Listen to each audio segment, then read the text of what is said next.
Você já tomou pílula do dia seguinte? Já se percebeu grávida e pensou em fazer um aborto? Você já fez um aborto? Ou você simplesmente estava grávida e perdeu um filho? Esse vídeo de hoje é para você. E antes de chegar nessa história, eu quero retroceder um pouquinho e te explicar por que que eu resolvi gravá-lo agora, né? Há alguns meses eu tenho recebido muito forte a mensagem para eu trazer publicidade sobre algo que eu fiz na minha vida. E eu tenho maturado dia após dia se essa deve ser realmente a minha postura, o que eu devo fazer. Confesso para vocês de antemão que tenho muito medo de ser julgada. E por isso eu relutei tanto até o dia de hoje. Mas as pessoas mais importantes ao meu redor sabem de tudo que eu vou te contar agora. E esse vídeo tem um único objetivo: te ajudar a curar tuas feridas. E se você estiver grávida, te inspirar a fazer diferente do que eu fiz. Você já deve ter me ouvido falar que eu tenho 3 filhos: Rafael, Miguel e Gabriel. Meus meninos não nascidos que moram lá no céu. O que eu nunca tive coragem de contar abertamente é que com 21 anos de idade eu fiz um aborto. Eu estava na faculdade, eu tinha um relacionamento que hoje, dentro do que a gente conhece, seria um relacionamento abusivo. Na época eu não enxergava assim. Na época eu era completamente apaixonada e eu não conseguia enxergar dessa forma. E quando a gente descobriu que eu estava grávida, a gente. Eu não quero. Né? Tudo que eu falo para vocês é primeiro para mim, né? Para depois para você.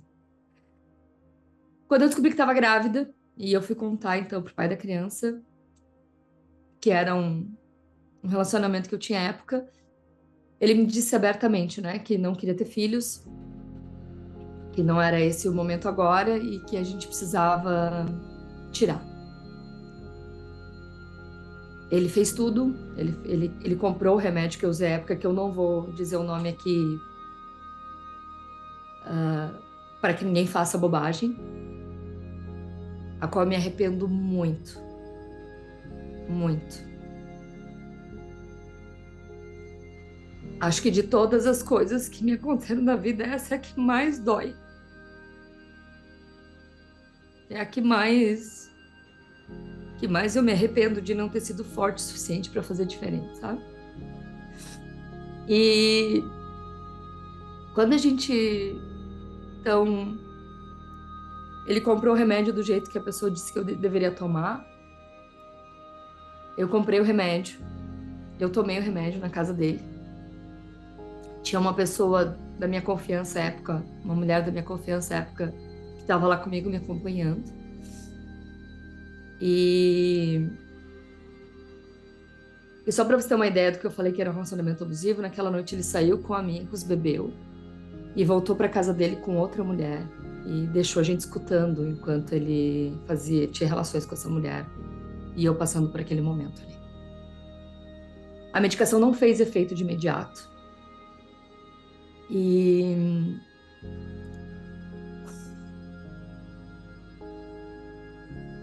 a quantidade que eu tomei poderia ter me levado à morte. Como é que eu sei, né? Que quando eu e essa pessoa da minha confiança, entramos em contato com outra pessoa da nossa confiança, essa pessoa tinha acesso a médicos e ela contou para um médico amigo o que eu tinha feito já tinha feito, né? Já não tinha mais o que fazer, já não tinha mais como me ajudar a sair daquela loucura, assim. E ele falou: precisa ficar monitorando ela, porque isso aí pode dar uma overdose. Era ingestão oral, colocado internamente, e a quantidade foi completamente fora, assim. Demorou uma semana, talvez um pouco mais. Eu não me lembro quantos dias demorou, até que o coágulo caiu no banho. Estava tomando banho na casa dos meus pais. E eu me lembro, assim, de juntar tudo. e ter que descartar no vaso sanitário. Na época, eu eu não sabia. Eu era uma mulher de 21 anos, mas com uma alma de menina, assim. Eu não sabia como lidar com aquilo. E eu acabei envolvendo duas pessoas que eu amo muito, que são meus irmãos. E muitas vezes eu me culpo pelos momentos que meu irmão tem, assim, de depressão e do quanto aquilo não o afetou. Ele tinha só 12 anos naquela ocasião. E isso me doeu muito. Passados 5 anos desse evento, porque eu não tive nenhum apoio, eu não procurei um médico, eu fiz tudo na loucura, assim. Eu não tive nenhum apoio, nada. Então eu engravidei de novo. E essa gravidez foi anunciada. Eu estava com um cara bacana que assumiu prontamente a gestação. Ah, um homem bom, sabe? Que assumiu a gestação, mas que não deu conta de ficar quando a gente perdeu o bebê. Ele também se afastou. A gente teve um rompimento brusco, assim. Depois disso eu me fechei pro mundo. Foi quando eu tomei a decisão, quando eu perdi esse filho, foi quando eu tomei a decisão de não ter filhos. Eu não me sentia merecedora ou digna e achava que, tipo, sei lá, eu era a escória da sociedade, uma pessoa escrota, alguém que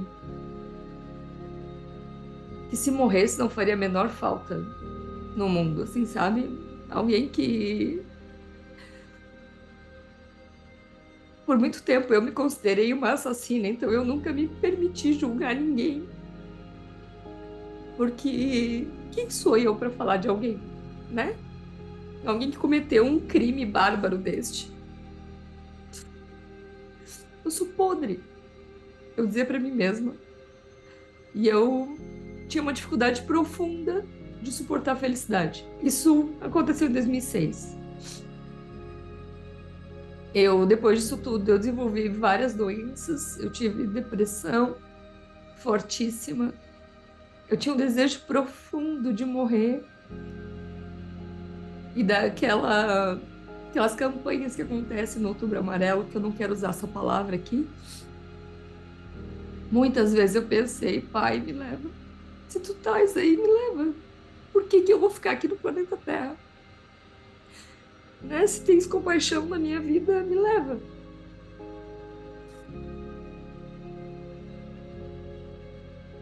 2007 aconteceu uma tragédia na nossa família. E ali eu me senti útil. Eu pude ajudar, pude contribuir na família da minha mãe. E talvez um pouquinho de você tem algo a fazer ainda ficou em mim. A fibromialgia chegou em 2012, 2011, talvez. E eu sentia dores profundas no corpo, assim, para você ter a ideia de não conseguir, de me sentar ao vaso sanitário para fazer minhas necessidades fisiológicas e não conseguir me levantar. De precisar de ajuda, assim. Eu tinha muito medo, ao mesmo tempo que eu queria morrer, eu tinha muito medo que isso acontecesse durante a noite. Eu morava sozinha e de entrar em estado de putrefação. E a minha empregada, que tá com a gente até hoje, assim, ela ia uma vez por semana, ela era faxineira, ela ia uma vez por semana. Ela começou a passar na minha casa todas as manhãs para ver se eu tava bem. E aí, depois que ela começou a fazer aquilo, eu comecei a dormir de novo. Eu não dormia, eu tinha insônia. Eu sofri muito, muito, muito, muito. Em 2012, a Mana teve a Valentina. E isso, não sei, uma esperancinha, assim, de eu ter jeito surgiu. E aí eu não queria mais ir embora, sabe? Eu queria ficar aqui. Eu não queria que ela não soubesse quem eu era. E aí o meu coração começou a se aquecer outra vez. Eu já estava com o Paulo. E eu acredito de verdade que o Paulo é Deus sonhando na minha vida e me dando uma segunda chance, sabe?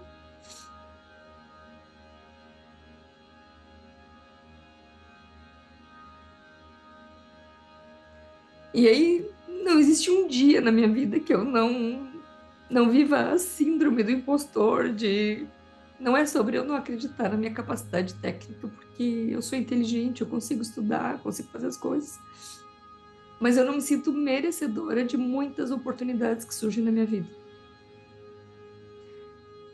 E depois, trabalhando, estudando muito, eu entendi por que que eu começava projeto e parava, né? Então eu abortava projetos, abortava empresas, abortava coisas que eram importantes para mim. Afinal de contas, eu não era merecedora de um próximo passo. E tem um cara na internet chamado Ícaro de Carvalho, que ele me inspira todos os dias, assim. Se for nos stories dele, ele tá todo dia contando dos erros que ele cometeu, dos vícios que ele tem, da humanidade dele, para que ninguém o pegue à espreita. Ninguém saberá algo que ele fez e que ele tá mentindo na internet. E eu sigo o Ícaro, sei lá, 3 anos, talvez. E desde lá eu tenho me, assim, em algum momento eu vou gravar esse vídeo.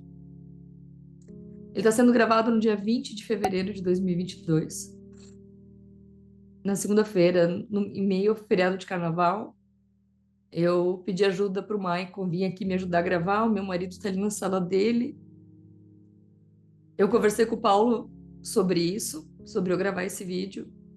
Não conversei com a minha família, porque hoje eu entendo que ele vai ter que me dar suporte, dependendo do que, da repercussão que isso aqui vai ter. E isso tudo eu tô fazendo por um chamado contínuo em todas as vezes que eu quebro meu joelho e oro. É como se Deus viesse e dissesse: conta para as pessoas. Porque talvez assim tu possa ajudar outras mulheres a não fazerem o que você fez. De 7 a 9 de fevereiro desse ano, eu estive vivendo Moriá com a pastora Zenete e com a pastora Débora. E foi uma das experiências mais íntimas com Deus que eu tive até então. Já tinha tido alguns momentos, né, encontros com Deus na igreja que eu frequento, Renato, que é o pastor que me casou, inclusive, mas lá onde ninguém me conhece, a pastora Isanete chegou perto de mim e pediu para eu me entregar de verdade. E eu não consigo acreditar que eu mereço todo o amor de Deus, porque porque eu fiz isso, entende? E no ano passado, quando eu descobri uma doença autoimune que eu tenho, que eu desenvolvi, chamada artrite reumatoide, passado o tempo de fazer toda a parte da medicina, de todo o tratamento medicamentoso, enfim, eu constelei esse assunto. E apareceram meus 3 filhos de novo. E eu em profunda expiação e desejando morrer de novo. E o constelador, meu constelador de confiança, o Décio, nosso amigo, o Décio falou da expiação e da culpa. E ele colocou um representante que me olhava com um olhar benevolente e de profundo amor.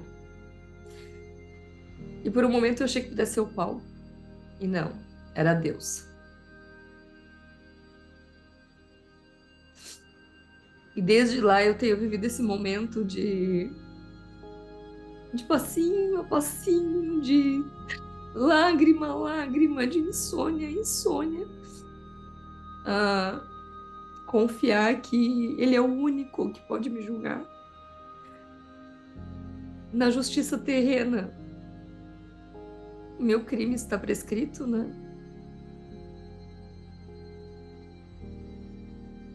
E na justiça de Deus,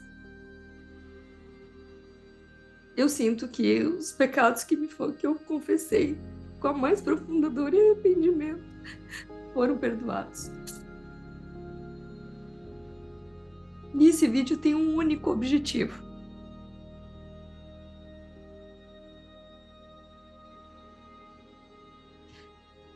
que uma mulher que esteja pensando em fazer o mesmo que eu fiz pare. E que um homem que escute a minha dor ajude a sua mulher a não fazer o mesmo. Porque ambos sofrerão as consequências dessa decisão. E como eu te contava, eu estava lá no Moriá e a pastora Zenete tem um projeto que ajuda mulheres, meninas e mulheres que têm uma gravidez indesejada, a serem cuidadas, a terem seus filhos.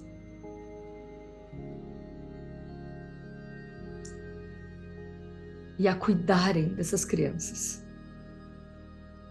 E eles deram depoimento que milhares de crianças foram salvas por esse projeto. E cada momento que lá eu perguntava a Deus, se és tu aqui, se mostra para mim.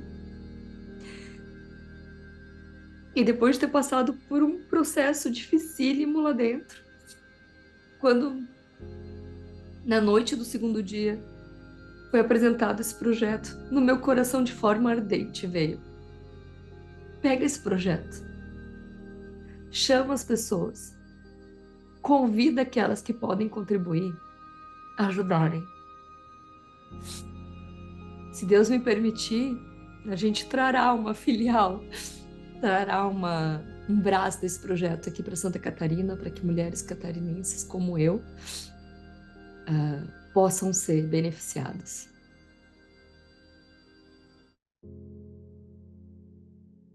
Hoje, na descrição desse vídeo, eu vou te deixar o contato da associação, vou te deixar o site para que você possa fazer a tua própria contribuição. Se você é uma mulher que fez o que eu fiz, e se você é um homem que contribuiu para o mesmo fim, se ainda que vocês não tenham provocado um aborto, vocês tenham simplesmente experimentado um aborto, eu quero que vocês saibam que uma das coisas mais valiosas que aconteceu na minha vida foi conhecer a constelação familiar. Porque só assim eu soube que eram 3. Só assim eu pude trabalhar, caminhar no meu processo de autoconhecimento, que racionalmente eu só sabia de 2, para poder incluir o Miguel, meu segundo filho. E eu sei claramente quem é o pai dele. E foi uma única menstruação na minha vida que eu precisei usar absorvente noturno, tamanho hemorragia que eu vivenciei na época. E quando eu consegui viver o ato simbólico, né, de incluir os filhos, de, com muita ajuda, né, incluí-los. Eu demorei mais de 1 ano, eu precisei me separar do Paulo.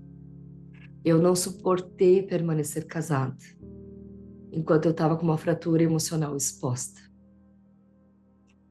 Eu precisei desse tempo para, então, deixar tudo acontecer e viver um dos momentos mais bonitos da minha vida, que foi quando eu ainda estava com o Paulo, quando eu tive uma conversa com meu pai, porque não fazia sentido eu pedir para o Paulo me ajudar a dar nome aos meus filhos. E eu conversei com meu pai e falei: pai, meu pai dizia assim, quando eu era jovem, que tinha algumas coisas que eram proibidas, que se caso nós fizéssemos, nós seríamos deserdados. Era se meu irmão usasse brinco ou tivesse cabelo comprido, e nós gurias fizéssemos tatuagem, e tem uma outra coisa que eu não vou falar qual é. E eu tinha feito uma tatuagem e eu fui mostrar pro meu pai. Para você ter uma ideia do medo que eu tinha do meu pai e o respeito, eu tive diarreia aquele dia. Passei muito mal, assim. E aí eu fui mostrar pro meu pai a tatuagem que eu fiz. E é um coração, tá escrito amor infinito. E tem 3 corações. O Rafa, o Miguel e o Gabriel, meus amores para sempre. Para sempre, eu vou amá-los. E eu pedi pro meu pai ajuda para dar nome. E eu sinto que eu sentia que era 3 meninos. E o meu pai foi caminhando para casa dele. Quando ele chegou em casa, ele me ligou e disse: Filha, eu sinto que eles são três anjos na nossa família. Então me vem o nome dos três arcanjos, né? Rafael, Miguel e Gabriel.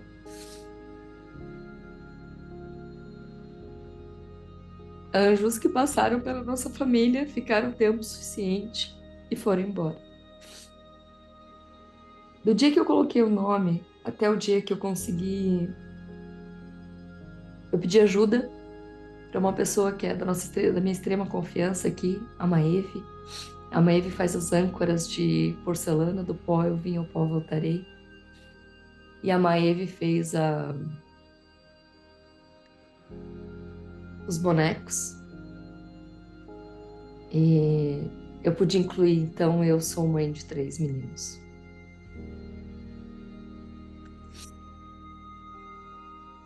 Eu tinha medo de contar isso, por exemplo, e o Paulo não querer mais casar comigo, sabe? Ele sabe há muito tempo, antes mesmo de a gente se casar, antes, há muito tempo lá atrás, um dia eu contei pra ele, para que ele não se enganasse sobre a minha índole. E aí a gente acabou se separando. Naquele tempo eu pude curar minhas dores. E aí a gente fez um ato simbólico lindo, eu e meu pai, de realmente fazer o enterro, de colocar numa caixinha, colocar com flores, o dia que eu pude deixar meus filhos descansar. E eu sempre vou amá-los. Sempre, sempre.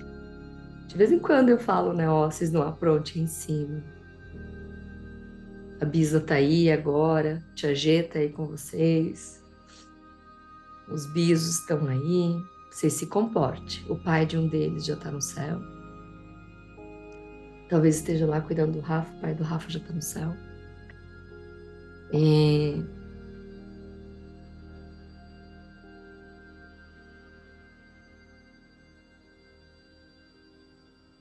eu pude ir me curando. Eu pude ir fazendo outras coisas.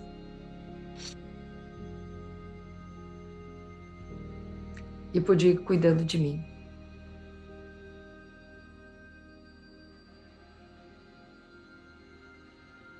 Eu só quero te pedir que tu não adoeça e que tu não desista de você. E que tenha uma forma da gente incluir em nossos corações. E que um dia o luto fecha, mas a saudade jamais passa.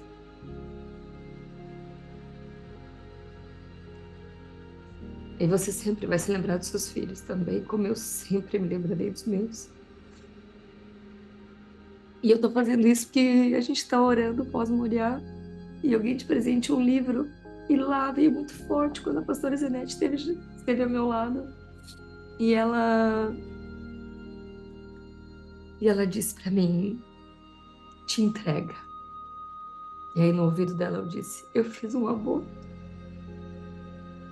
E tu és a resposta das minhas orações, porque o teu o projeto de vocês, me trouxe esperança de volta. E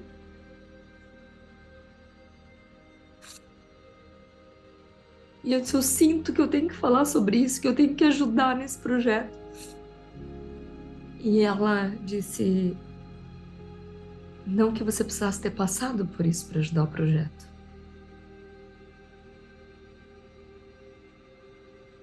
Mas talvez tenha um chamado sobre isso para você.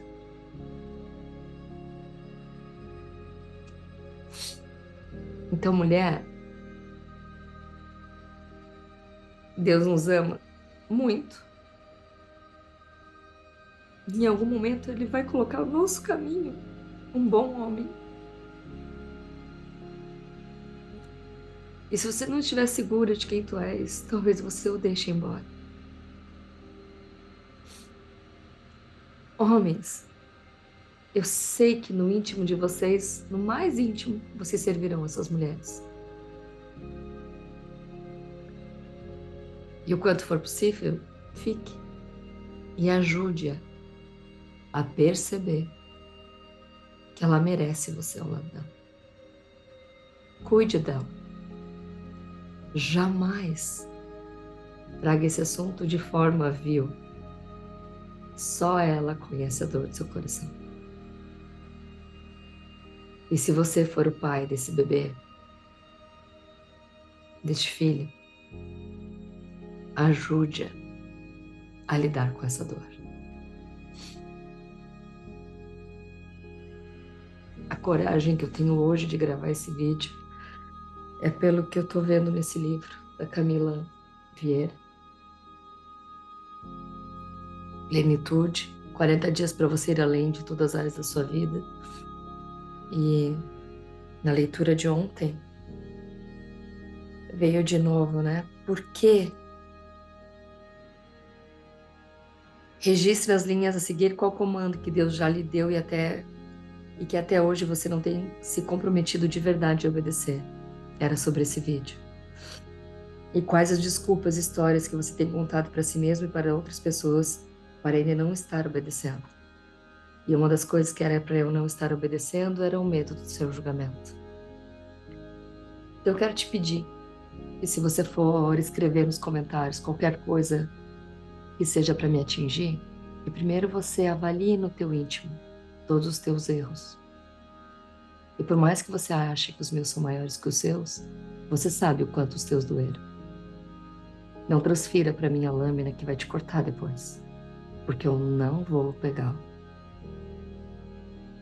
Para você que, como eu, está em dor e não se sente digna, talvez eu e você possamos quebrantar nossos joelhos, quebrantar nossos corações e pedir ao Pai que nos perdoe, confessar a Ele a nossa humanidade, nossos pecados e deixar que Ele nos perdoe.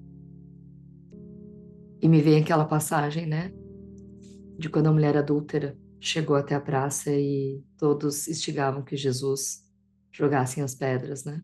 E é o que Jesus disse: quem nunca pecou, que atire a primeira pedra. É por isso que eu não atiro pedras em você. Eu pequei. O que você vai fazer com essa informação agora é responsabilidade sua. Procure ajuda. Procure alguém que contribua para que você possa perceber o grande amor de Deus na sua vida. E para que você possa, de verdade, viver a sua real identidade, fazer algo de bom e levar os desígnios de Deus, os propósitos de Deus para a sua vida a público.